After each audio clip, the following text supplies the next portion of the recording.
وسلم وبارك على سيدنا محمد وعلى آله وأصحابه أجمعين. رب اشرح لي صدري ويسر لي أمري واحلل عقدة من لساني يفقه قولي. سبحانك لا علم لنا إلا ما علمتنا إنك أنت العليم الحكيم. اللهم علمنا ما ينفعنا وانفعنا بما تعلمنا وانفع بنا وزدنا علما يا رب العالمين. Nous continuons avec notre commentaire et exposé du commentaire et du livre en même temps de l'imam Ibn Qayyim rahimahullah ta'ala Madarij al-Salikin, qui a pour support et base le livre de l'imam al-Harawi Manazil al-Sa'irin. Et nous sommes arrivés donc à Daraja al-Khamisa Ashar, donc la 15e station du cheminement du cœur du serviteur, celui qui veut cheminer dans la voie de la transcendance entre Iyyaka na'budu wa Iyyaka nasta'in et la Darajat al-Ishfaq. Et nous avions traduit cette Daraja par la station en disant c'est l'appréhension ou la bienveillance envers soi. Envers soi. C'est pas al-Ishfaq comme nous le savons, nous connaissons dans la langue arabe, c'est-à-dire la pitié, avoir de la pitié. Non, ici c'est avoir de la compassion, mais envers soi-même. Une compassion bienveillante, on va dire, de bonté, de rahma envers soi-même. Et donc, nous sommes arrêtés en insistant qu'il s'agit de l'aspect le plus subtil de la crainte d'Allah subhanahu wa ta'ala, d'après ce que l'imam Ibn al-Qayyim nous exposait. Et la crainte de Dieu subhanahu wa ta'ala, c'est-à-dire, consiste à avoir peur pour soi-même. Avant d'avoir peur pour les autres, il faut avoir peur pour soi-même par rapport quant à son devenir, quant à la rupture de tout lien avec Allah subhanahu wa ta'ala. Et donc, l'imam al-Harawi, rahimahullah, l'auteur de Manazil, il dit Al-Ishfaqu dawamu al-hadari maqrunan bit-tarahhumi. Dawamu al-hadari. Al-Ishfaqu dawamu al-hadar, c'est-à-dire dawamu al-khawf. C'est la continuité, la permanence de la peur. Ici, dawamul hadari, vous l'avez ici, wa maqrunan bit-tarahhumi. Donc, c'est la compassion, c'est cette bienveillance avec de la bonté qu'on doit éprouver pour soi-même, hein, qui est liée, maqrunan, en même temps. De quoi? Avec at-tarahhum, avoir de la bonté envers soi-même. Et donc, j'ai expliqué, j'ai dit al-hadar ici veut dire al-khawf. Alors, il dit, il est de trois sortes. وهو على ثلاث درجات إشفاق على النفس أن تجمح إلى العناد. إشفاق على النفس أن تجمح, il dit إلى ماذا؟ إلى العناد. Alors, vous avez devant vous ce que Ibn al-Qayyim donne comme commentaire, أن يخاف على عمله, et moi je le commentais à ma manière. Ça va? Donc, si nous traduisons cela, il dit c'est avoir de la compassion, de la crainte, accompagné de la crainte, accompagné de la bonté, de la compassion envers soi-même, envers son nafs, pour qu'elle ne se rebelle pas et ne désobéit pas. Et donc, un tajmaha, c'est ça. Al-jimah, c'est la rébellion. On dit un cheval jamour, c'est-à-dire que c'est un cheval qu'on ne peut pas dompter, désobéissant.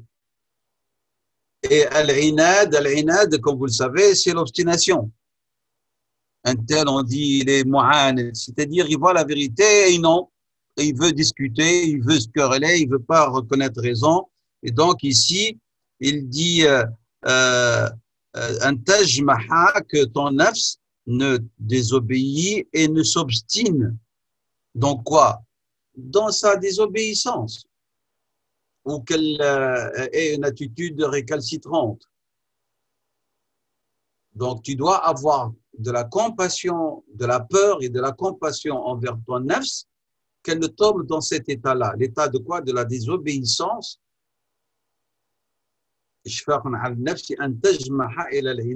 Mais cette désobéissance va la conduire à quoi? À se rebeller, à être récalcitrante par rapport aux actes d'adoration, à la dévotion, à l'obéissance aux ordres de Dieu, subhanahu wa ta'ala. Ibn al-Qayyim a expliqué cela en disant dawam al-khawfi. Il faut que tu aies toujours en permanence, où tu te gardes dans cet état de peur. Et lorsque tu as peur, vraiment, tu es bon envers ton nafs lorsque tu as peur pour elle. Alors, alors, de quoi est-ce que tu as peur? Tu as peur qu'elle ne se précipite et ne se presse d'aller vers quoi? Vers tout ce qui va l'égarer.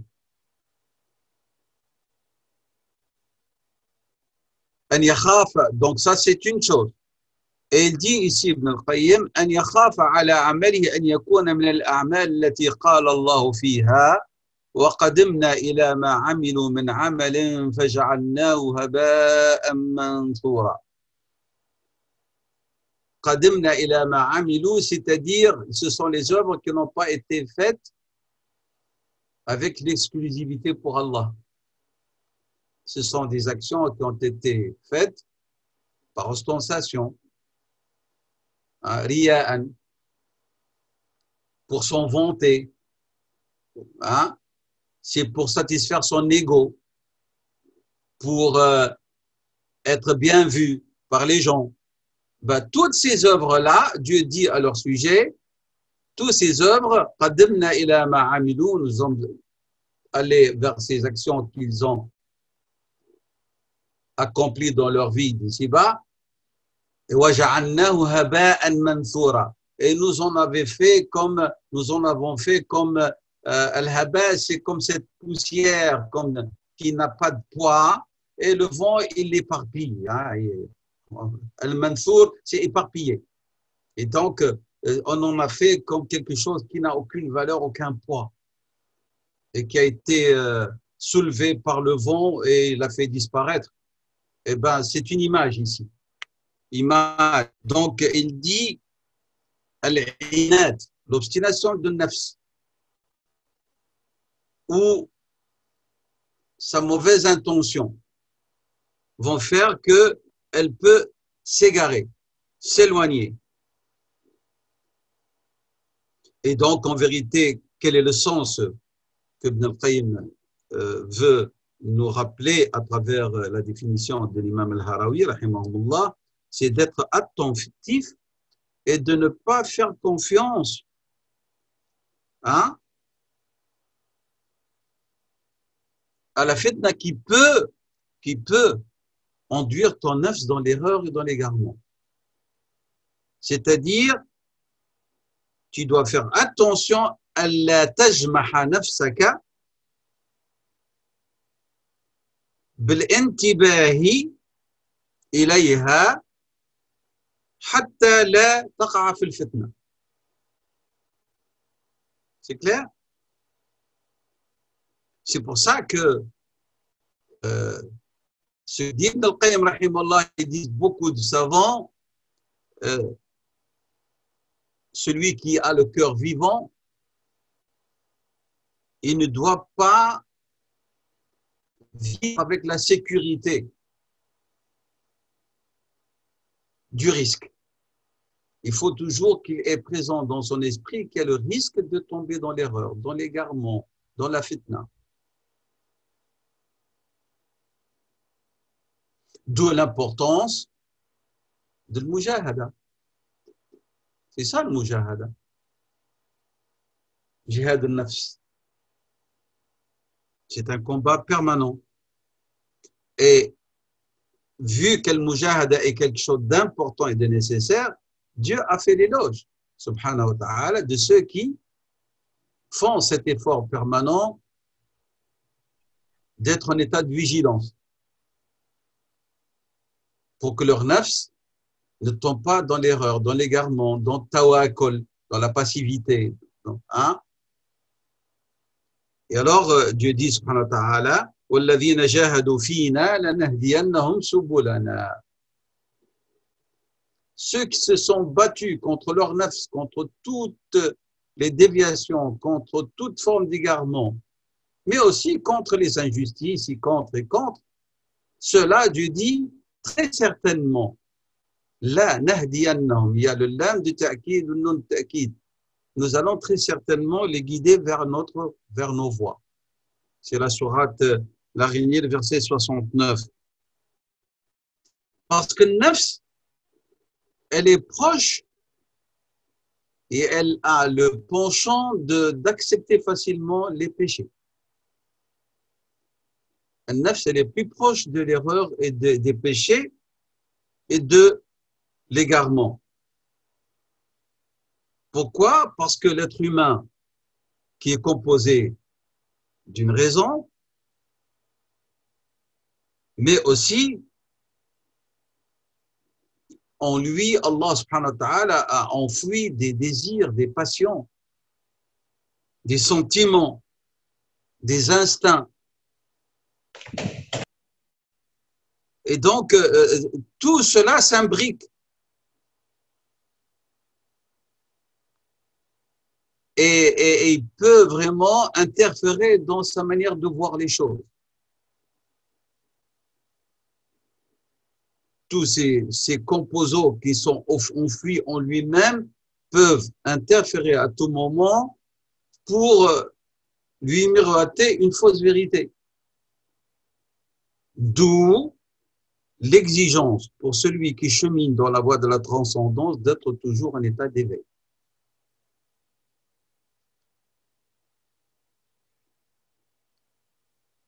Notre prophète sallallahu alayhi wa sallam nous a attiré notre attention sur cette vérité. Et cela, on le constate à travers beaucoup d'invocations qu'il nous a apprises, sallallahu alayhi wa sallam. Parmi elles, wa na'udhu billahi min shururi anfusina. Il y a des shururs qui sont dans le nafs. Et les conséquences de l'a'mal sayyi'a, ces conséquences, sayyi'ati a'malina. Donc, akthar al-sharri, en grande majorité, le mal, il s'initie min al-nafs, à partir de là. Et shaitan, la'alahullah, qu'il s'agit des shayatin al-ins ou des djinns, hein, qu'il s'agit des shayatin parmi les humains ou parmi les djinns, ils viennent uniquement, qu'est-ce qu'ils viennent? Ils viennent profiter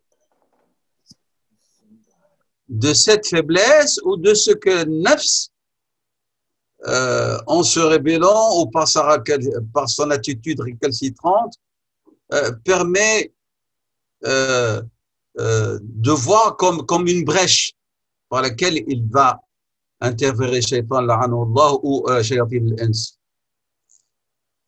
C'est pour ça que les savants de la tazkiya rahimahullah et de l'éducation spirituelle en islam ont institué une règle très importante. Et je crois qu'on en avait parlé, mais je vais la rappeler ici.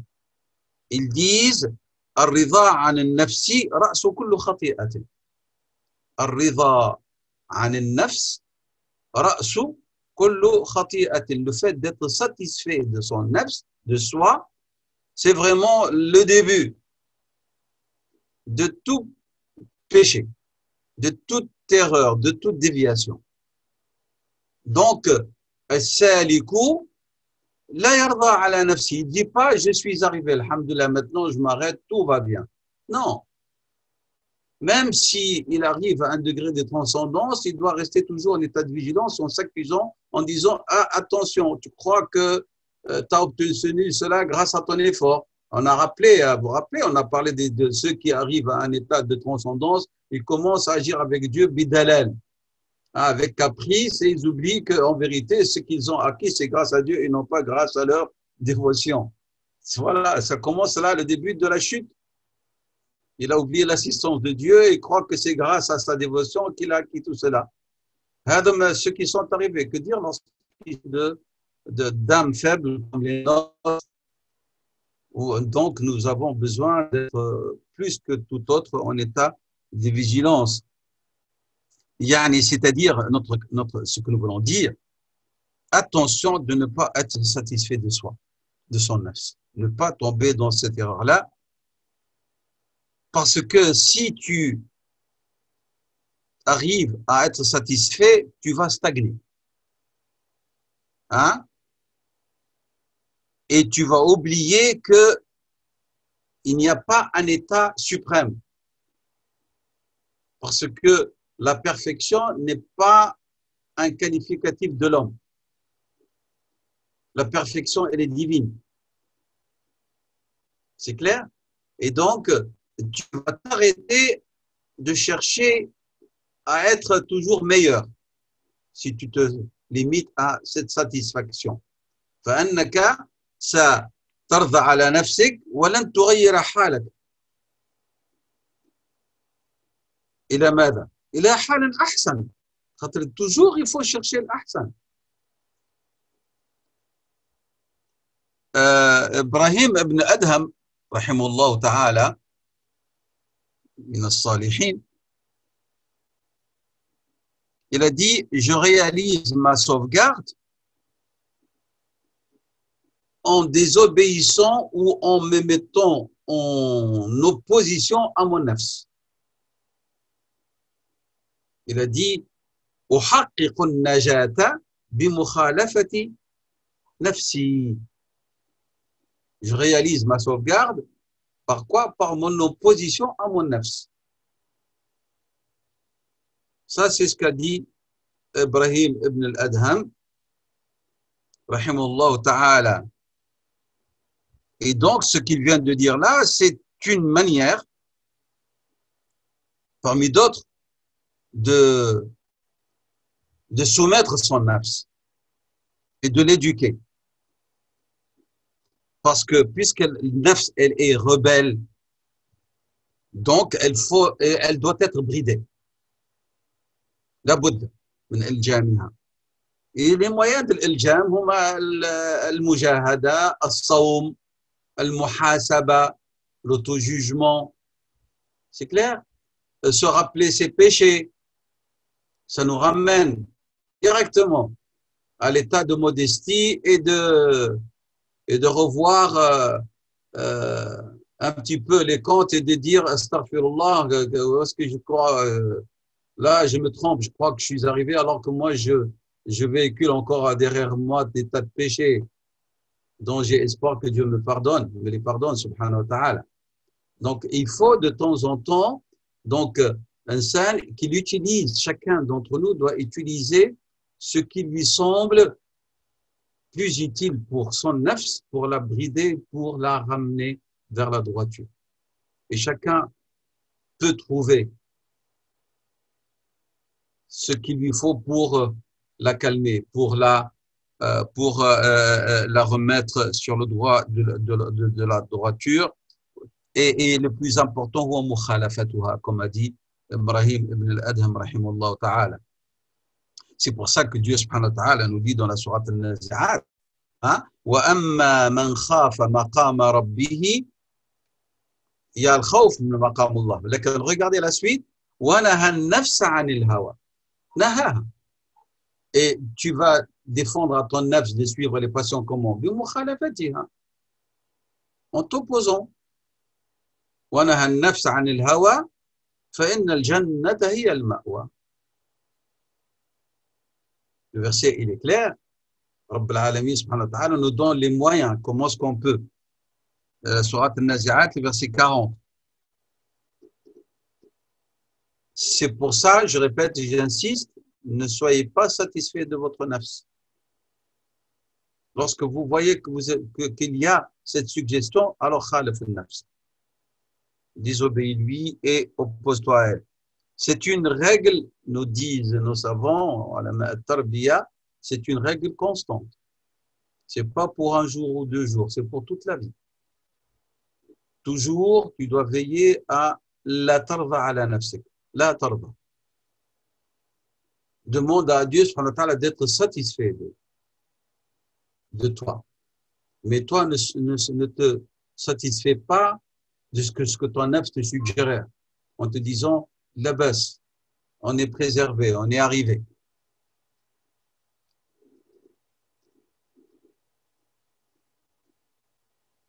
Chaque fois que tu sens que ton nefs est passive, elle agit d'une manière avec paresse, elle t'incite pas à faire le bien, ou elle te dit de réduire dans le bien que tu es en train d'accomplir.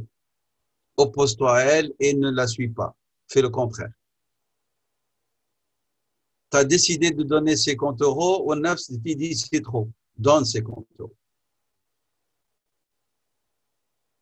Tu as décidé d'aller visiter quelqu'un de malade et sur le chemin te dit c'est loin. Oppose-toi à ton nefs, continue ton chemin. Et ainsi de suite. كل عمل فيه الخير ونفسك تنهاك عنه فيه الخير وتنفسك te dit de ne pas le faire, alors oppose-toi à elle en refusant d'obéir à ce qu'elle te suggère. Si ton nefs te dit ne fais pas l'infaq fi sabilillah, eh ben tu vas la vaincre en faisant les délivrance fi sabilillah. C'est clair? Donc si ton nefs te dit pas d'altruisme, eh ben continue à être altruiste. Et si ton nefs te dit regarde combien tu as fait pour les gens et personne ne t'a remercié, continue à le faire parce que tu ne le fais pas pour les gens pour qu'ils te remercient. Tu le fais pour Dieu. N'agissez pas en conséquence de la reconnaissance des hommes. Si vous agissez ainsi, vous allez vous arrêter et vous n'allez plus faire du bien.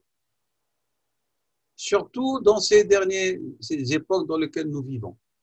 نحن نفعل الخير لأنه خير لنا. Parce que Dieu nous l'a demandé.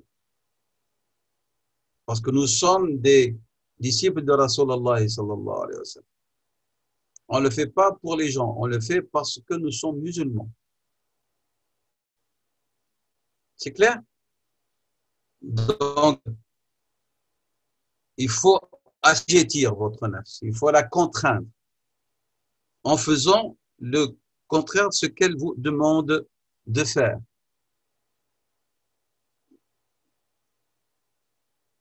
Nous avons ici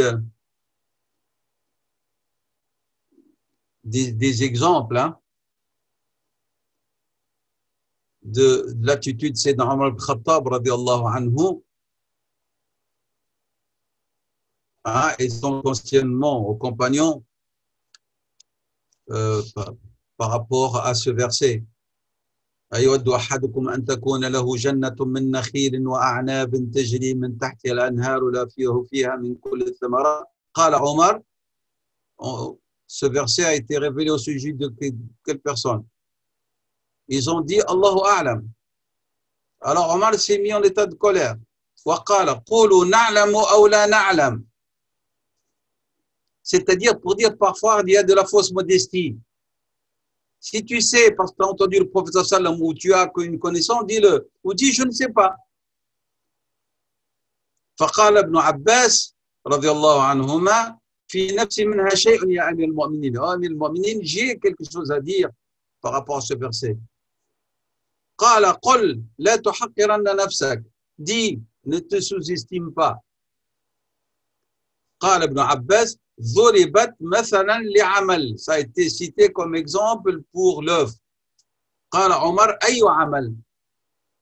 Omar a dit de quelle œuvre s'agit-il? قال ابن عباس رضي الله عنه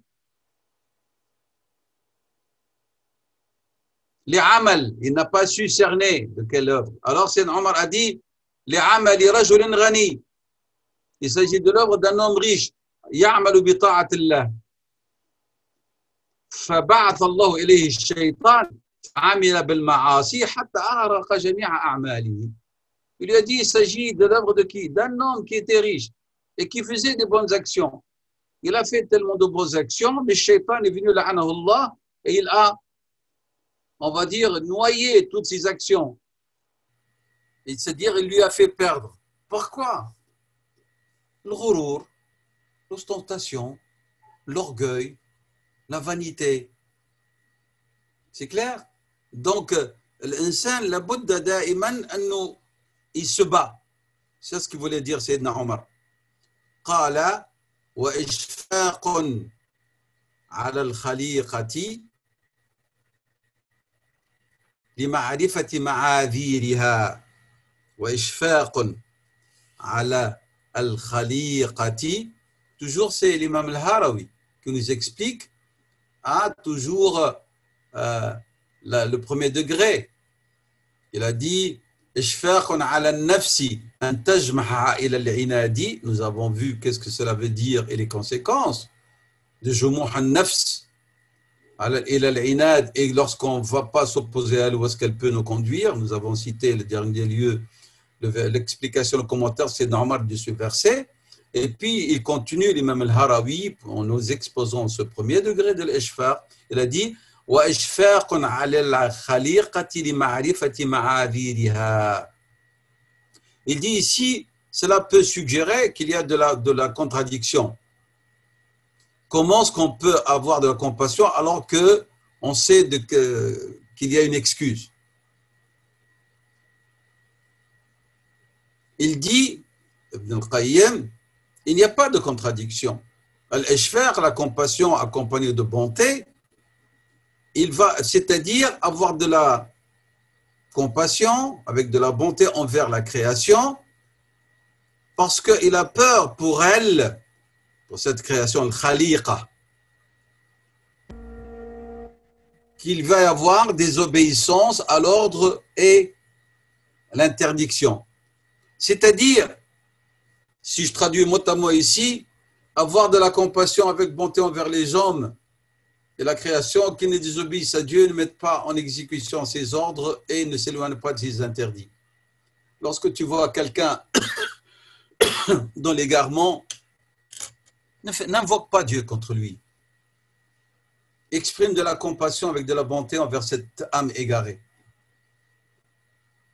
Souhaite qu'Allah subhanahu wa ta'ala la guide. Ne te moque pas d'elle. Ne te surestime pas et ne le sous-estime pas. Ne la regarde pas avec mépris, cette personne égarée ou éloignée des ordres de Dieu. Demande-lui de l'aide. Demande à Dieu pour elle de l'aide et de l'assistance. Ça, c'est une de façon générale. Mais maintenant, on va aller plus loin dans cette explication. Ibn al-Qayyim, rahimahullah, nous dit l'insan, il doit avoir de la compassion pour ses œuvres à lui. Et là, nous devons faire la différence entre deux choses. Il y a une station où on doit avoir toujours une bonne opinion d'Allah subhanahu wa ta'ala. Toujours. Et puis, il y a une autre position en station, c'est d'avoir toujours une mauvaise opinion de soi.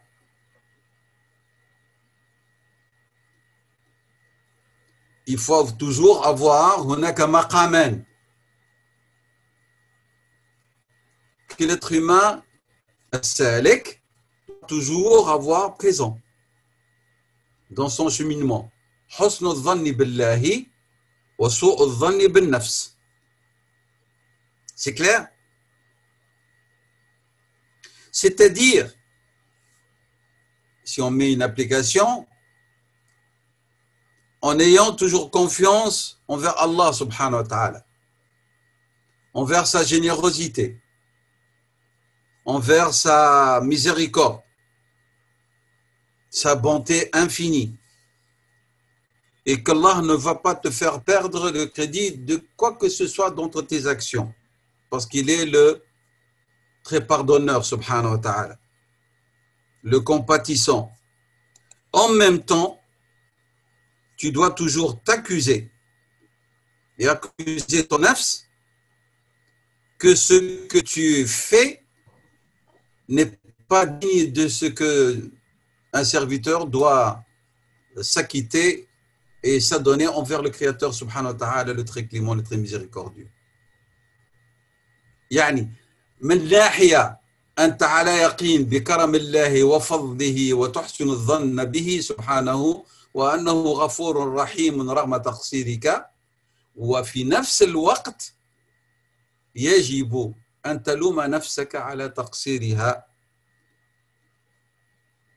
Et tu dois accuser ton nafs en lui disant que tu n'as pas atteint le degré de la sincérité convenable. Pourquoi tout cela? C'est pour qu'il y ait toujours le travail de tasfiya, de purification de ton œuvre. De toute forme de shirk, y compris le shirk al-khafi, l'association cachée. Donc, ta compassion envers ton nafs a pour but quoi? Que ton œuvre ne se perde pas. Non pas parce que tu n'as pas une bonne opinion en Allah subhanahu wa ta'ala, mais parce que tu as une mauvaise opinion de ton nafs, parce que tu l'accuses que ce qu'elle fait, forme et contenu, n'est pas suffisant, n'est pas satisfaisant, n'est pas digne de ce que doit être l'acte que tu adresses à Allah subhanahu wa ta'ala.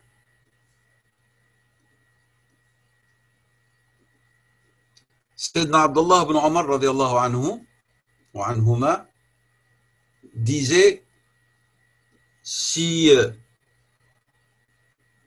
j'ai la connaissance certaine que Dieu subhanahu wa ta'ala a accepté ne serait-ce qu'une rak'a de ma prière, je souhaiterais décéder tout de suite.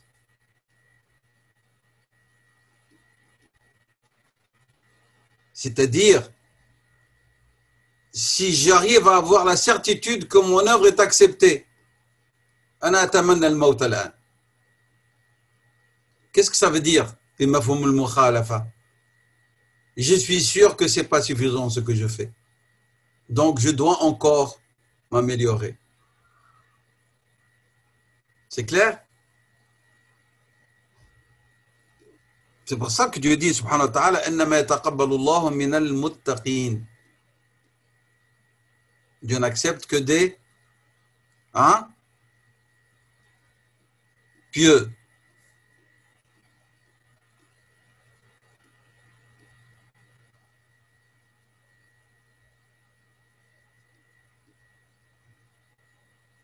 Donc c'est pour ça que Ibn al-Qayyim insiste et nous dit: attention, les œuvres du serviteur, il y en a qui sont pour Dieu, d'autres qui ne le sont pas. Ou il y a des œuvres qui ont été faites pour Dieu et d'autres qui ont été faites d'une manière non conforme à ce que Dieu veut. Et donc, ils ne seront pas acceptés.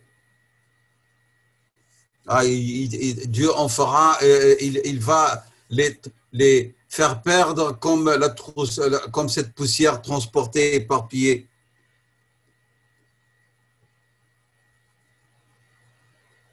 De même, parmi les... pourquoi est-ce qu'on doit avoir de la compassion avec bonté envers soi-même, envers ses œuvres? C'est la peur que dans l'avenir, on s'arrête de s'adonner à des actions qui plaisent à Allah subhanahu wa ta'ala. الخوف من عدم القبول والخوف من عدم بقاء الأعمال في المستقبل. On est sur Sirat al-Mustaqim aujourd'hui, il faut avoir peur, peut-être demain on ne le saura pas. Donc demandez thabat. Qu'Allah nous affirme sur cette conduite qui lui plaît.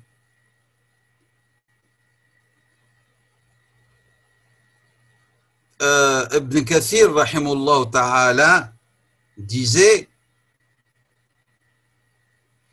donc al-amal, l'acte ou l'œuvre du serviteur peut être, comme on a dit, mise en cause par son intention, mais elle peut être mise en cause par sa forme non conforme à la sunna, à l'ordre de Dieu, à amrullahi ou nahyihi, peut être conforme à amrullah ou à nahyullah, subhanahu wa ta'ala. Alors il a dit, rahimullah, فكل عمل لا يكون خالصا وعلى الشريعة المرسلة فهو باطل. Toute œuvre qui n'était pas accomplie avec sincérité et conforme à la loi envoyée par Dieu, hein, il est nul, il est batil.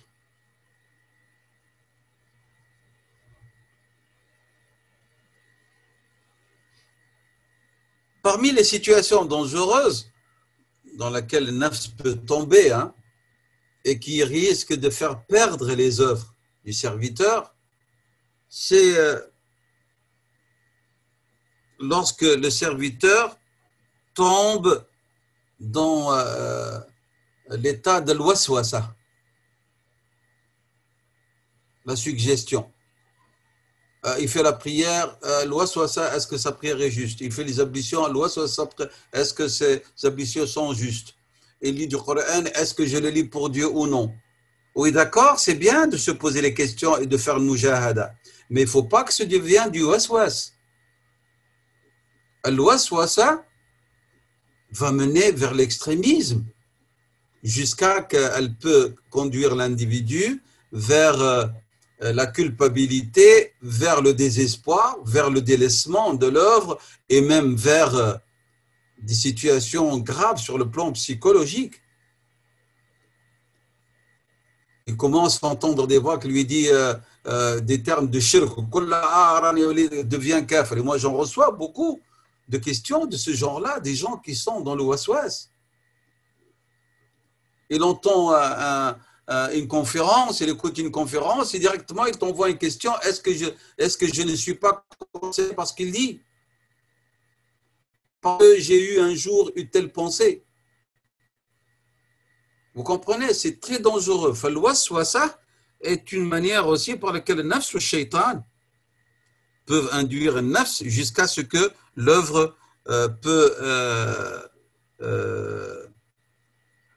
ne plus être acceptée, ou le fait de s'accuser, c'est quelque chose de louable, ça fait partie de l'ishfaq,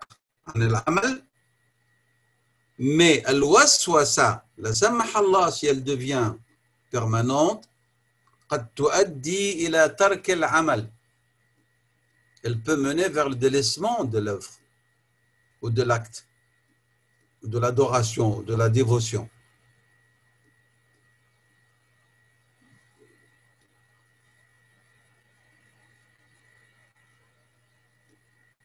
Parce que si ça devient un état permanent, ça peut engendrer découragement, affaiblissement. Et donc là, il s'agit d'un ishfaq ghayr mahmoud, qui n'est pas louable. Il s'agit d'une compassion qui n'est pas louable. Parce qu'on a voulu mettre en cause l'action jusqu'à ce qu'on a mis en cause tout. C'est comme quelqu'un qui a vu une fissure dans le mur, au lieu d'arranger cette fissure, mais d'une manière qui ne détruit pas, on va dire, la construction, l'édifice, il est venu, il a tout cassé. Donc, il faut aménager, il faut arranger, il faut remédier, il faut soigner et non pas détruire. فالإشفاق يجب أن لا يؤدي إلى إنهاك النفس, fatiguer une nafs jusqu'à ce qu'elle devienne faible, et alors là ça engendre délaissement à cause de la culpabilité et du doute permanent, c'est-à-dire il se met dans un état dangereux. Il faut avoir un ishfaq, une compassion pour son nafs, pour que l'action ne s'annule pas. Dieu dit subhanahu wa ta'ala dans Surat Al-Kahf, قل هل ننبئكم بالأخسرين أعمالا الذين ضل سعيهم في الحياة الدنيا وهم يحسبون أنهم يحسنون صنعا أولئك الذين كفروا بآيات ربهم ولقائه فحبطت أعمالهم فلا نقيم لهم يوم القيامة وزنا. Donc les versets 104-105 de la Sourate Al-Kahf.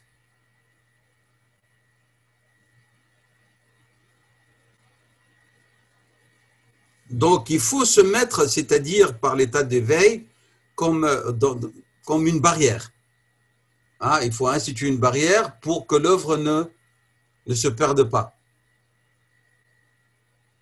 Et parmi, par exemple, les moyens qui nous permettent que l'œuvre ne se perde pas, de se mettre en barrière, par exemple, par rapport aux interdits. Hop, on institue une barrière et on avance.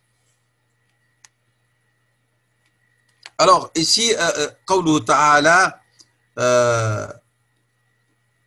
قل هل ننبئكم بالأخسرين أعمالا سورة الكهف الذين ظل سعيهم في الحياة الدنيا يحسن أنهم يحسنون صنعا أولئك الذين كفروا بآيات ربهم ولقائه فحبطت. On va s'arrêter au niveau du verbe habita. حبطت. حبوط العمل. On dit en arabe حبطت الناقة lorsqu'elle a mangé trop jusqu'à ce que son ventre est devenu plein. Et alors, le résultat quoi? Il est gonflé. انتفخ بطنها. Et alors, parfois, en vérité, elle n'a pas mangé parce qu'elle est rassasiée et le ventre n'est pas plein parce qu'elle a bien mangé. Parfois, elle mange quelque chose qui fait gonfler le ventre et son propriétaire croit qu'elle n'a pas faim. Alors, il ne lui donne pas à manger. Et alors, elle va tomber dans un état de quoi? Elle va l'affamer sans qu'ils ne s'en rendent compte. Les Arabes, lorsqu'ils disent « habitat an-naqatu » akalat fantafakha batnuha. Elle a mangé et son battre est devenu manfour, gonflé. Et alors, ça donne l'illusion qu'elle a bien mangé, elle est rassasiée. Alors que non. Alors, son propriétaire, il ne lui donne rien. Alors qu'en vérité, elle est quoi? Elle est malade. Alors Dieu dit, subhanahu wa ta'ala, est-ce que vous voulez que je vous informe? Ceux qui sont les plus perdants par rapport à leurs œuvres. Ceux dont l'œuvre est dans un état d'égarement, et ils croient qu'ils agissent conformément à ce que Dieu veut. Alors que ceux-là, kafaru bi ayati rabbihim wa liqa'ihi, ils ont renié les signes de leur Seigneur et démenti aussi la promesse de la rencontre. Alors le résultat c'est quoi? C'est qu'il y a une image d'œuvre alors qu'en vérité à l'intérieur il n'y a rien. Il n'y a pas d'œuvre qui devrait présenter et qui serait acceptable. Alors le résultat c'est quoi? Ils n'ont pas de poids parce qu'il n'y a rien. La forme, c'est qu'il y a des œuvres, mais en vérité, il n'y a rien. Comme un naqa, comme cette chamelle.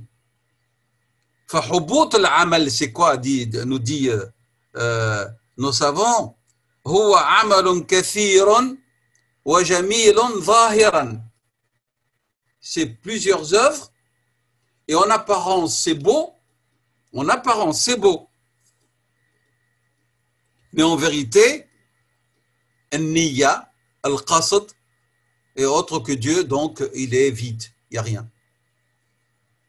C'est-à-dire, il y a van, on croit que cette œuvre elle est utile, alors qu'en vérité, ce sera une œuvre inutile et qui ne sera pas acceptée ni agréée. Amalun kathir, zahiran, jamil, zahiran, ولكنه غير مقبول ولا نافع. Il ne sera pas ni accepté. Par exemple, l'œuvre de l'innovateur, les œuvres de celui qui tombe dans l'ostentation. As-salat, yukthiru min as-salat, min an-nawafil. il multiplie les sadaqat, il multiplie les umrah, les visites au lieu saint, il multiplie les pèlerinages, il multiplie les dons. Mais en vérité, derrière ça, il n'y a pas صدق, il n'y a pas de véracité, il n'y a pas de bonne intention. فالعمل ظاهرا كثيرا أو كثير وجميل ولكنه غير نافع ولا مقبول كما حال الناقة التي انتفخ بطنها. Son propriétaire croit qu'elle est rassasiée alors qu'en vérité elle est malade, le ventre est gros alors qu'elle a faim. C'est clair? قال تعالى وجوه يومئذ عاملة ناصبة من كثرة ماذا؟ العمل. Beaucoup d'œuvres.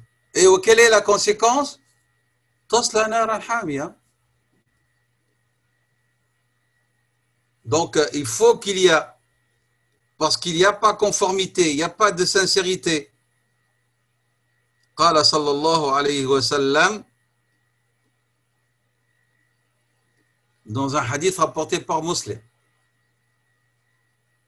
d'après Thawban radiyallahu anhu يؤتى بأقوام من أمتي يوم القيامة يؤتى بأقوام من أمتي لهم حسنات كجبال تهامة. On fera venir au jugement dernier des gens d'entre ma communauté, ma umma. Ils disposent de hasanat tellement nombreuses comme les montagnes de Tuhama. يجعلها الله هباء منثورا. Dieu en fera quoi? De la poussière éparpillée.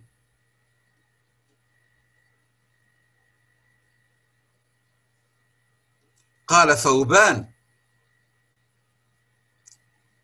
dévoile-nous ya Rasulallah, dis-nous de qui s'agit-il? جلهم لنا يا رسول الله. قال صلى الله عليه وسلم أما إنهم منكم ومن بني جلدتكم ويأخذون من الليل ما تأخذون ولكن إذا ما خلوا بمحارم الله انتهكوها. Je répète et je traduis أما وإنهم منكم ومن بني جلدتكم ويأخذون من الليل ما تأخذون ولكن إذا ما خلوا بمحارم الله انتهكوها. Eh bien, je vais vous dire de qui s'agit-il. Sachez qu'il s'agit de gens d'entre vous. Min bani jildatikum, minkum, des vôtres. Ils prennent une part de la nuit comme vous le faites. Qiyam al-layl et tout. Mais lorsqu'ils s'isolent en cachette, alors ils enfreignent, ils transgressent les interdits d'Allah.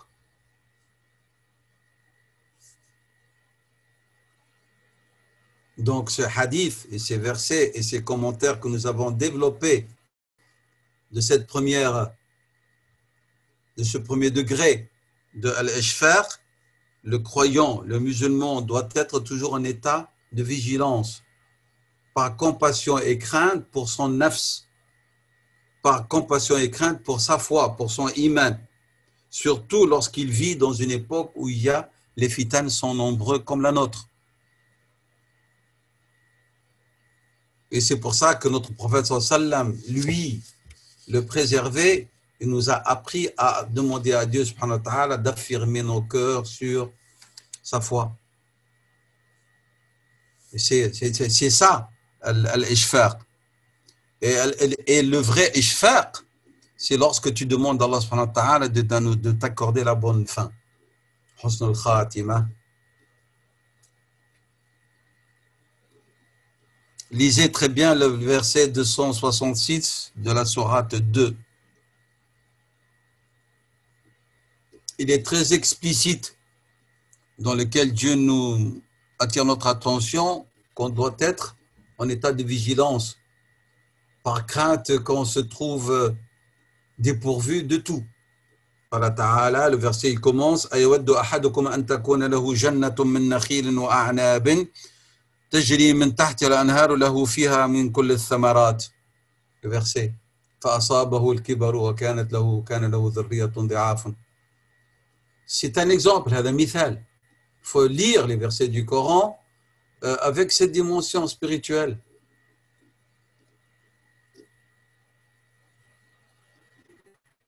Qu'on ne tombe pas dans cet état de celui qui a un paradis, un verger de palmeraies et de raisins, hein, et il y a sous lesquels coulent les rivières et toutes sortes de fruits. Et puis, alors qu'il est arrivé à un âge avancé, qu'il a des enfants en bas âge, et qu'est-ce qui va se passer? Hop, toute cette végétation, tous ces vergers vont être brûlés. C'est-à-dire tout ce qu'il a disparu, toutes ses œuvres ont disparu.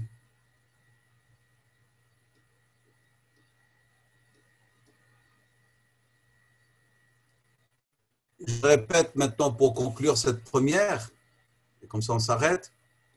Je reviens toujours وإشفاق على الخليقة لمعرفة معاذيرها. Nous avons dit tout à l'heure de ne pas surestimer ses œuvres et sous-estimer les œuvres des autres, ou de ne pas croire qu'on est meilleur de ceux qui sont loin de la voie de la droiture. C'est-à-dire, Ibn al-Qayyim, rahimahullah, il accorde beaucoup d'importance à la manière dont on doit traiter nos frères, nos sœurs qui sont dans l'égarement ou qui est tombé dans le péché.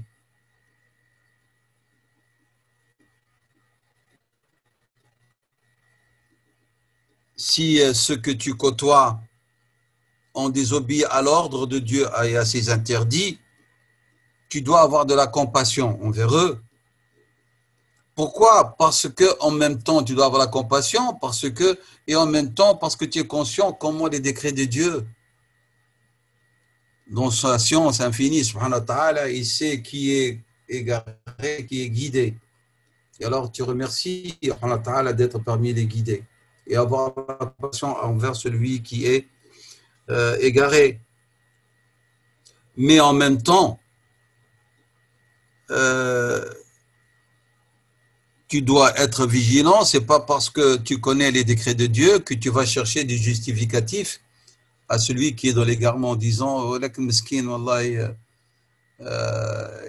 a péché, qada Allah wa qadaruhu. Non, tu dois avoir de la compassion sans pour autant justifier ce qu'il fait. Vous trouvez des excuses à ce qu'il fait. Ne cherche pas excuses et justificatifs dans le qada ou le qadar pour ne pas ordonner le bien, interdire le mal. D'un côté, ne te moque pas de lui, ne le méprise pas. C'est vrai, il y a qada Allah wa qadaruhu, mais en même temps, il y a sa responsabilité. La compassion ne peut pas justifier que tu vas tolérer cet état jusqu'à lui accorder le crédit du péché qu'il commet. Non, c'est clair. Tu dois leur chercher des excuses. Cela ne veut pas dire que tu dois justifier leur péché.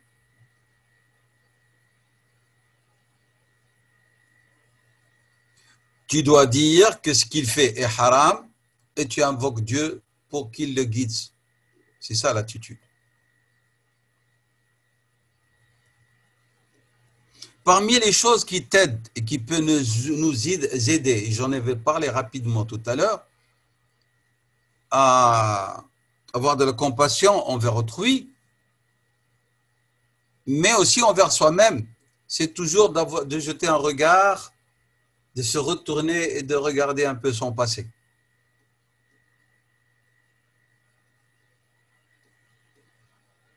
Dieu, dans la sourate Les femmes, le verset 34, il a dit, subhanahu wa ta'ala, كَذَلِكَ كُنْتُم مِّن قَبْلِ, n'est-ce pas? كَذَلِكَ كُنْتُم مِّن قَبْلِ فَمَنَّ اللَّهُ عَلَيْكُمْ. C'est ainsi que vous étiez auparavant, puis Allah vous a accordé sa grâce. Alors, n'oublions pas, par la grâce que Dieu nous accorde, notre passé. C'est très important.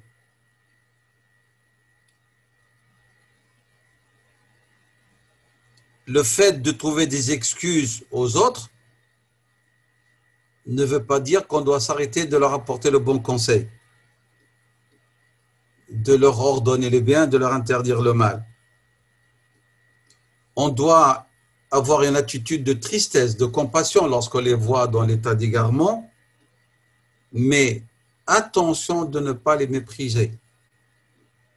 Attention de ne pas se moquer d'eux. Comme Dieu subhanahu wa ta'ala t'a guidé, il est capable subhanahu wa ta'ala de les guider. C'est clair? Ibn al-Qayyim, rahimahullah, dans un de ses ouvrages, a dit une très très belle parole. Il a dit alors, ce que nous disons peut revenir aussi dans d'autres stations. Il a dit أنين المذنبين أحب إلى الله من زجل المسبحين المدلين الذين يترفعون على الناس بأعمالهم الصالحة. Anin, les gémissements des pécheurs qui se rappellent leurs péchés et évoquent Dieu, est plus aimé à Allah subhanahu wa ta'ala de la prose de ceux qui chantent ses louanges, mais en même temps qui se vantent et qui se croient meilleurs par leurs œuvres que les autres. Les gémissements des pécheurs, c'est plus aimé par Allah que les chants de louange, de glorification de ceux qui le louent, mais ce sont des gens qui louent Allah alors qu'ils ont une attitude méprisante, que Dieu n'aime pas. Ils s'en vantent et ils se croient par cela plus élevés, meilleurs que les autres. Dieu n'aime pas ça. Alors Dieu, yuhibbu anin al-mudhnibin wa la yuhibbu zajal al-muhsinin al-mutakabbirin. Il n'aime pas cela, subhanahu wa ta'ala.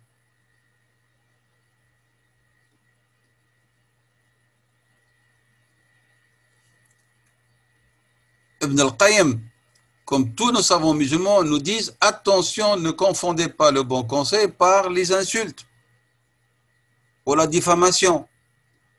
Vous voulez aider quelqu'un à revenir vers Dieu, qu'est-ce que vous faites? Vous venez dans une assemblée de frères ou de sœurs, vous dites Wallahi miskina flana, miskina, elle a fait ça et ça. Tu crois que tu es en train de parler à elle d'elle avec compassion, alors qu'en vérité, tu es en train de dévoiler ses péchés, de dire de mal d'elle, de faire de la raïba. Alors en vérité, tu as perdu tout. Un nasihatu doit être faite en secret. Elle ne devient pas fadhiha.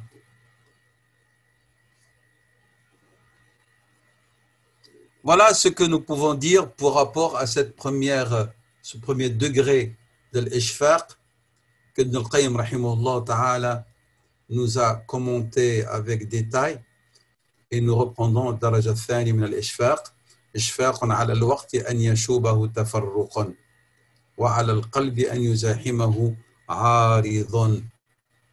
والله أعلم وصلى الله وسلم وبارك على سيدنا محمد وعلى آله وأصحابه أجمعين. بسم الله الرحمن الرحيم وصلى الله وسلم وبارك على سيدنا محمد وعلى آله وأصحابه أجمعين. الدرجة الثانية من درجة الإشفاق، قال الهروي رحمه الله تعالى إشفاق على الوقت أن يشوبه تفرق، قال وعلى القلب أن يزاحمه عارض، قال وعلى اليقين أن يداخله سبب. Donc ça, ce sont les trois éléments qui composent هذا الدرجة الثانية من الإشفاق. J'ai lu les trois, toute la définition de cette deuxième station, deuxième degré. قوله رحمه الله في منازل السائرين, l'œuvre de base, la page 12. Donc il a dit إشفاق على الوقت أن يشوبه تفرق وعلى القلب أن يزاحمه عارض وعلى اليقين أن يداخله سبب. Nous allons essayer, Inch'Allah, de commenter ces éléments et de simplifier ce discours de l'imam al-Harawi, rahimahullah ta'ala. إشفاق على الوقت أن يشوبه تفرق شابه.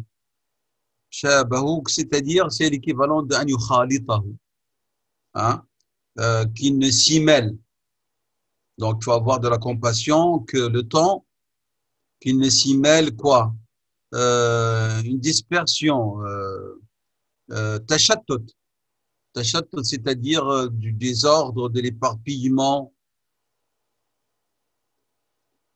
Ibn al-Qayyim, rahimahullah, dit as-saliku, celui qui chemine, fait attention à son temps. Yahdharu ala waqtihi. Yahdharu ala waqtihi, il va chercher de préserver son temps de ce qui peut l'éloigner ou le disperser d'être avec Allah subhanahu wa ta'ala, l'exclusivité. C'est-à-dire qu'il doit faire attention à ne pas laisser à son temps qu'il y aura des interférences qui viennent faire en sorte que ce temps ne soit pas exclusivement voué à Allah subhanahu wa ta'ala. هذا الكلام, ce que dit Ibn al-Qayyim rahimahullah, c'est pour ceux qui cheminent et qui ont réussi vraiment à avoir l'exclusivité, mais en même temps aussi le contexte dans lequel ils vivent peut le permettre. أن يجمعوا القلب على الله سبحانه وتعالى والوقت كله على الله سبحانه وتعالى. Ici, je vais vous apporter une anecdote qui a été rapportée dans Saïd al-Khatir d'Ibn al-Jawzi. C'est une transmission d'après Abu Muzaffar al-Khuza'i, qui était un de nos prédécesseurs. Et d'autres, ils ont dit non, ça a été rapporté d'après Abdullah ibn Aoun. L'un ou l'autre, c'était min as-salaf salih. Il marchait sur une voie et un homme l'a interpellé. قال له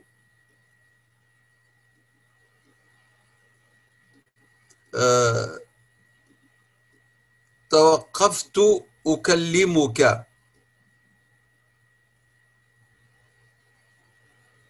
Donc il lui a dit, je me suis arrêté pour te parler. Mais apparemment, soit Abu Muzaffar al-Khuza'i ou Abdullah ibn Aoun n'a pas aimé que cet homme l'interpelle et l'arrête. Et il lui a dit, fais arrêter le soleil. Abu Muzaffar al-Khuza'i ou Abdullah ibn Aoun a dit à cet homme qui voulait l'arrêter pour lui parler, lui a dit, c'est comme s'il voulait lui dire, j'ai pas de temps à perdre. Fais arrêter le soleil pour qu'il n'y a pas de décompte du temps. À ce moment-là, je m'arrêterai pour parler avec toi. Surtout s'il s'agit peut-être de choses futiles. Donc, c'est comme s'il lui dit, moi, je n'ai pas de temps à perdre. Puisque le soleil continue de tourner, le temps est en train de s'écouler, moi, je n'ai pas de temps à perdre. C'est-à-dire, en vérité, c'est comme s'il lui a dit, je n'ai pas de temps et je n'ai pas le temps, ni la volonté, ni le désir de me disperser dans des choses futiles et inutiles. Bien sûr, il n'y a pas de la contradiction avec les hadiths de Rasulullah et ses recommandations pour les connaisseurs, hein, pour ceux qui cheminent, que si quelqu'un vous arrête parce qu'il est en état d'angoisse ou quelqu'un qui a besoin d'aide, c'est une des choses les plus recommandées dans notre religion. Rappelez-vous, le hadith de Rasulullah, que l'un d'entre vous se lève et va aider un frère dans le besoin, c'est mieux pour lui que de faire un i'tikaf une année dans ma mosquée sainte, c'est-à-dire Rasulallah sallallahu alayhi wa sallam. C'est Abdullah ibn Abbas qui a rapporté ce hadith. Lorsqu'il était en qiyam, en retraite, et un homme est venu lui demander de l'aide, il a rompu sa retraite, et lorsque quelqu'un l'a interpellé, il a dit j'ai entendu Rasulallah sallam dire.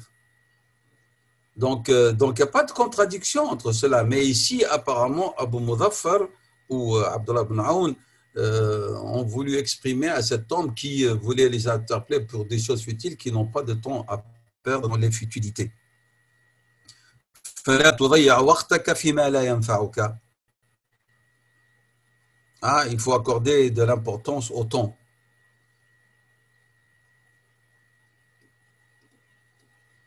Et c'est pour ça que Allah subhanahu wa ta'ala a appris aux musulmans dans la sourate La Lumière, Nour, le verset 28, que si vous frappez à la porte de quelqu'un et qu'il ne vous répond pas, ou si on vous demande de revenir, ben vous revenez plus tard. C'est que la personne a des choses plus importantes pour elle qu'elle a jugé à faire. Il ne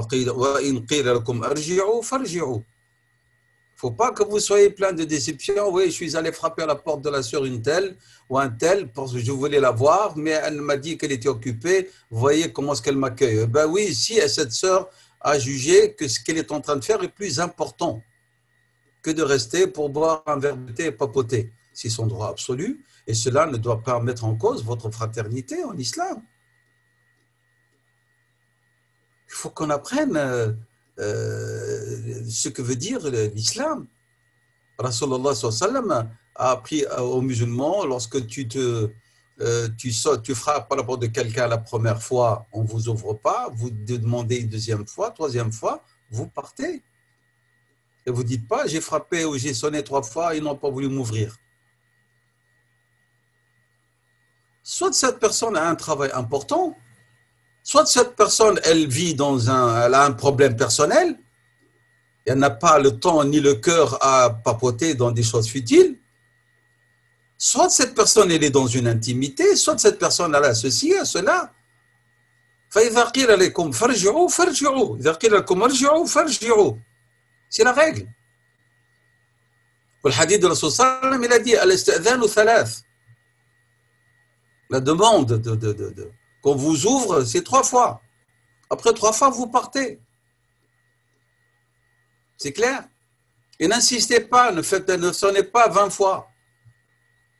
Ça aussi, c'est de l'impolitesse et du manque de connaissance de l'islam.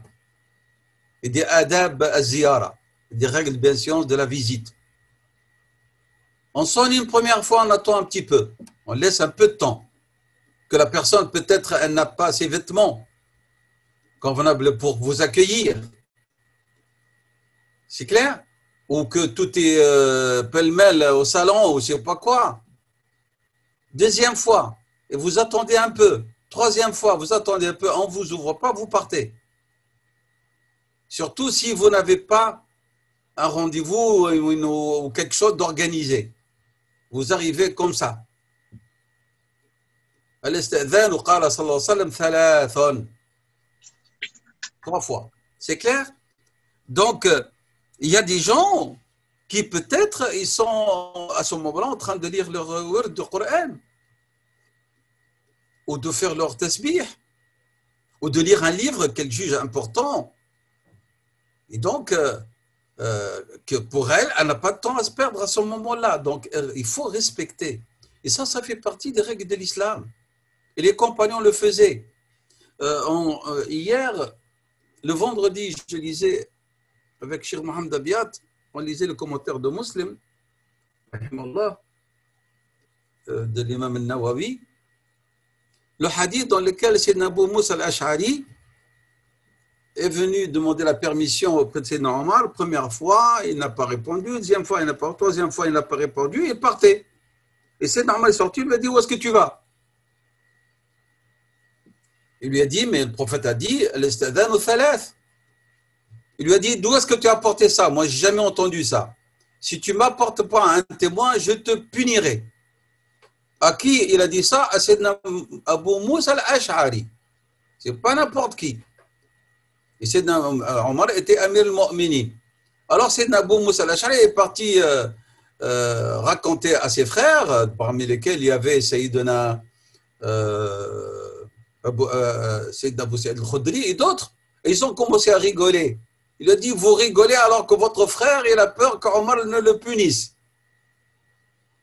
Et alors, Sayyidina Abu Moussa, Sayyidina Abu Sa'id al-Khudri lui a dit, je l'ai entendu, j'y vais avec toi. Il est allé avec lui, il lui a dit, est-ce que tu... Regardez aussi la manière, les compagnons, parce qu'ils craignent personne, au nom de Dieu, il lui a dit, est-ce que tu n'as pas peur de Dieu d'effrayer les compagnons de Rasulallah? Il a dit à qui ça? À Amir al-Mu'minin, au calife. Il a dit, tu n'as pas effrayé les compagnons de Rasulallah. Moi, je suis témoin. Alors, c'est Omar, face à ce courage et cette franchise et cette personnalité qu'avaient les compagnons, que le Rasulallah leur a inculqué, il lui a dit, je m'excuse parce que moi, je n'ai pas entendu. Oui, mais tu n'as pas entendu, tu es Amir al-Mu'minin, mais ce n'est pas de raison pour effrayer Sayyidina Abu Moussa. Ce que nous déduirons d'ici, c'est que les compagnons n'avaient pas peur de dire la vérité. Hein, vous vous rappelez lorsque Sayyidina Abu Bakr est devenu calife, il a dit, si vous voyez en moi un quelque éloignement, corrigez-moi. Et alors un s'est levé, il a dit, on te corrigerait même avec nos épées s'il le fallait. C'était ça les compagnons, ils n'avaient pas peur. Et en même temps, Sayyidina Omar regardait la défense de la sunna. Moi, je n'ai pas entendu, j'ai peur que n'importe qui. Mais là, il a fait une erreur, si je peux dire, entre guillemets. Parce que nous avons la règle que tous les compagnons du prophète sont tous honorables, udoul. Et Rasulullah sallam acceptait les dires d'un compagnon. Et tous les hadiths que nous avons reçus, la grande majorité, ce sont des hadiths ahad. Donc, Sayyidina Omar, ici, il a fait une petite... trop de rigueur, si je peux dire. C'est clair? Donc, ce qui nous importe ici, c'est que le hadith, il est authentique. Après 3 fois que vous avez demandé la permission, on ne vous ouvre pas, vous partez. Et vous devez chercher du justificatif, c'est que votre frère ou votre soeur a quelque chose de plus important ou un empêchement ou quelque chose qui fait qu'elle ne vous a pas ouvert la porte. Il n'a pas voulu s'arrêter parce que ce n'était pas quelque chose d'important et de grave. Il lui a dit, moi, je n'ai pas de temps. Si tu sais arrêter le soleil, alors je m'arrêterai. Donc, ils avaient des choses plus importantes. Donc, il ne faut pas avoir peur pour celui qui veut grignoter ton temps ou te le faire dilapider, de lui dire, je n'ai pas de temps à perdre. L'imam al-Harawi a dit après, وَعَلَى الْقَلْبِ أَنْ يُزَاحِمَهُ عَارِضًا ici. وَعَلَى الْقَلْبِ أَنْ يُزَاحِمَهُ عَارِضًا. C'est-à-dire que quelque chose ne vienne pas concurrencer ou encombrer ton cœur, son cheminement.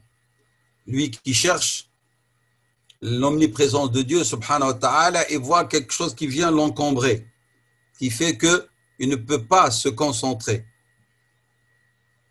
Et Ibn al-Qayyim, en commentant cela, il a dit « Wal-'aridhu al-muzahim » donc cet opposant qui peut concurrencer ton cœur, qui cherche à faire le vide pour s'emplir de Dieu, subhanahu wa ta'ala, de sa présence, de sa crainte, ça peut être une passion, shahwa.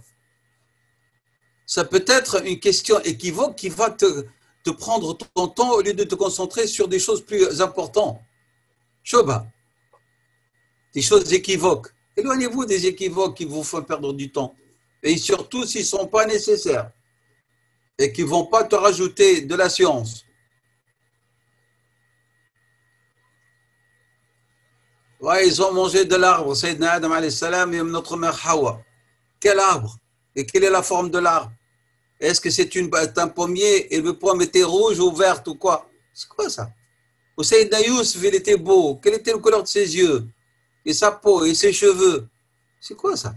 Est-ce qu'il va te rapprocher de Dieu ou te disperser? La sourate, elle est pleine de paraboles, d'exemples, de leçons.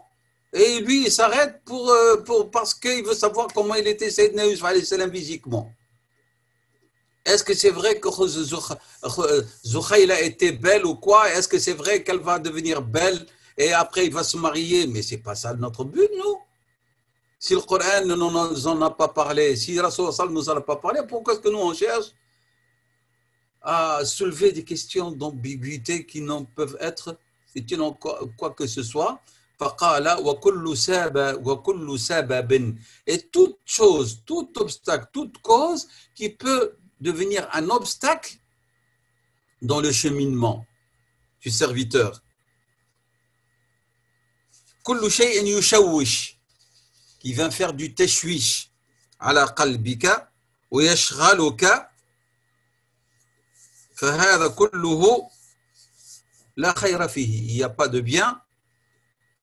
Et Iblis, la'anahullah, peut en profiter. Et comme vous le savez toujours, Ash-shubhatu est plus dangereuse que Shahwa. L'ordre ici, il est volontaire. La passion, elle est moins grave que Ash-shubha. Parce que Shubha, elle touche à ta foi, à ta certitude. La passion, c'est un désir, tu peux combattre. Mais si elle a l'ambiguïté, l'équivoque, il met en cause ta foi, il perturbe ta foi, ben c'est une catastrophe. C'est clair? Parmi les obstacles, la paresse.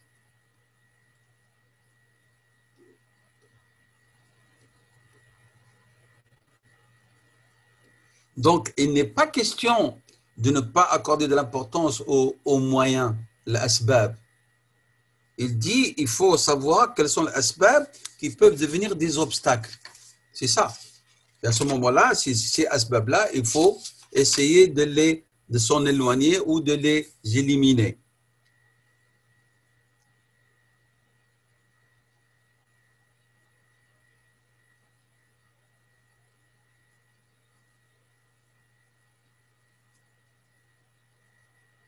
Dieu subhanahu wa ta'ala nous a créés, nous ainsi que toute la création, on fonctionne à travers l'asbab, les causes. Il nous a demandé de nous marier parce que le mariage est un sabab pour avoir de la descendance. Il nous a demandé de voquer à nos préoccupations sur terre parce que as-sa'i, la recherche de la subsistance, est un moyen par lequel se réalise la subsistance.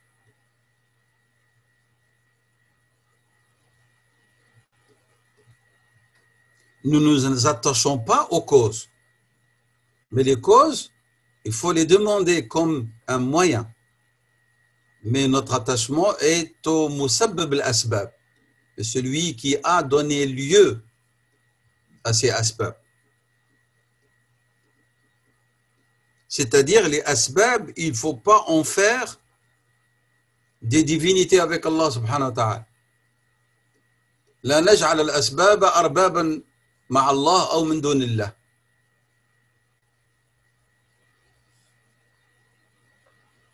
Il ne faut pas que le moyen par lequel se réalise quelque chose à laquelle tu tiens devient elle-même source de toute ta reconnaissance, de ta gratitude. Ton professeur, ton maître, ton patron, ton père, ta mère. Et alors, pour les satisfaire, tu es prêt à désobéir à Dieu parce qu'ils étaient bons envers toi. Eh ben, enfin, tu les as mis au même pied d'égalité qu'Allah subhanahu wa ta'ala. Nous reconnaissons leur valeur, mais on ne doit pas leur accorder ce statut. Toujours, il faut ramener l'asbab ila musabbibiha. Il faut ramener les causes à celui qui leur a donné lieu d'être, wa Allah subhanahu wa ta'ala.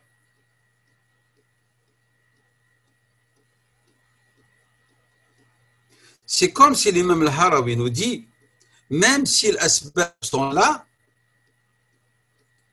adonne-toi, utilise-les, ces asbab, mais ne leur accorde pas trop d'importance comme étant ces causes sont à l'origine de la réalisation de ton œuvre, par exemple.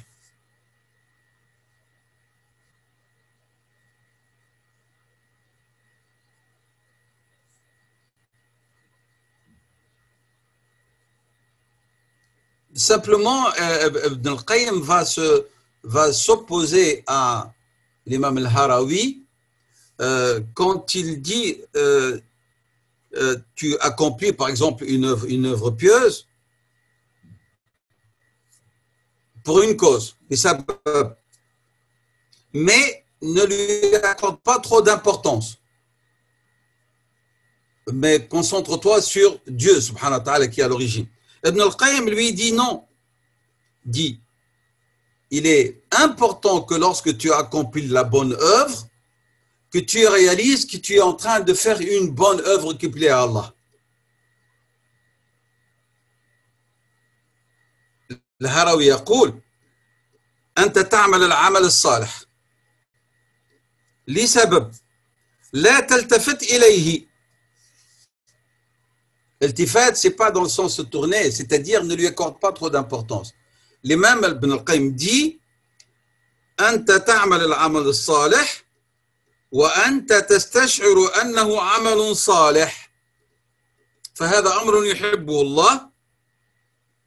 Et lorsque tu réalises que tu fais une bonne œuvre et tu l'accordes cet important parce que tu es une bonne œuvre, tu dois savoir أنه سبب, c'est une cause, il reste toujours une cause, et que celui qui t'a accordé l'assistance pour réaliser cette bonne œuvre, c'est Dieu.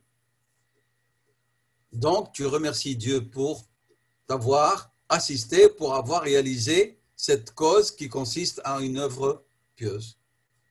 Donc, il y a une petite différence entre les deux analyses.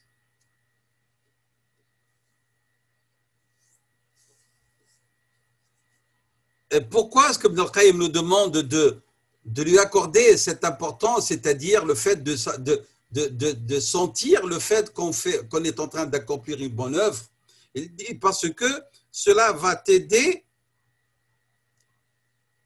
à multiplier les bonnes actions et en même temps, ça renforce ton lien avec Allah subhanahu wa ta'ala par le fait que tu ramènes sa réalisation à Dieu qui t'a assisté.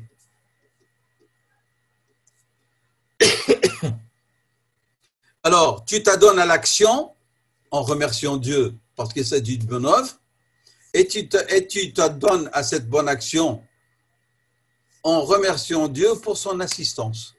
Subhanahu wa ta'ala. C'est clair cela? Donc, il dit donc وعلى اليقين أن يداخله سببا هو الاطمئنان إلى من بيده الأسباب كلها. Donc, tu veilles à ce que ton œuvre soit exclusive, tu vas utiliser l'asbab, mais surtout, tu dois être dans un état de quiétude. Pourquoi? Parce que tu ramènes l'action elle-même à celui qui biyadihi al-asbab, subhanahu wa ta'ala. Et cela va renforcer ton yaqin en Allah subhanahu wa ta'ala. C'est clair? Daraja thalitha, je crois que je vais m'arrêter à ce niveau de Daraja thalitha pour longtemps la prochaine fois si Dieu le veut, subhanahu wa ta'ala.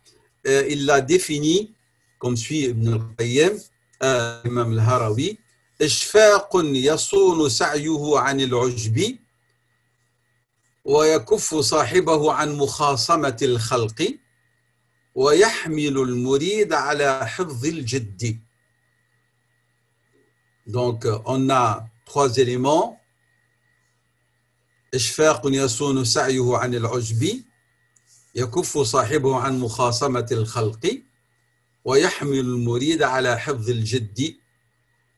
الأول الذي يتعلق بالعمل، الثاني بالخلق والثالث بالإرادة. Nous verrons cela la prochaine fois. La première partie de cette troisième